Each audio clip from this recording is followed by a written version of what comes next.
ദേശീയപാത നിർമ്മാണത്തിലെ അനാസ്ഥയ്ക്കും ഗതാഗത കുരുക്കിനുമെതിരെ LDFന്റെ ജനകീയ പ്രതിഷേധം നടന്നു. ചാലക്കുടി നിയോജക മണ്ഡലം LDFന്റെ നേതൃത്വത്തിൽ Palakkad national highway authority project director office ഉപരോധിച്ചു. തൃശൂർ ജില്ലയിലെ കൊരട്ടി, മേലൂർ, കാടുകുറ്റി, ചാലക്കുടി തുടങ്ങിയ തദ്ദേശ സ്ഥാപനങ്ങളിലെ LDF ജനപ്രതിനിധികളും നാട്ടുകാരും പങ്കെടുത്തു. ജനകീയ പ്രതിഷേധം CPIM പാലക്കാട് ജില്ലാ സെക്രട്ടറി EN സുരേഷ് ബാബു ഉദ്ഘാടനം ചെയ്തു.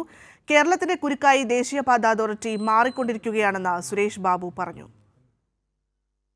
കേരളത്തിൽ നാഷണൽ ഹൈവേ അതോറിറ്റി ഇപ്പോൾ കേരളത്തിൻ്റെ ഒരു കുരുക്കായി മാറിയിരിക്കുകയാണ്.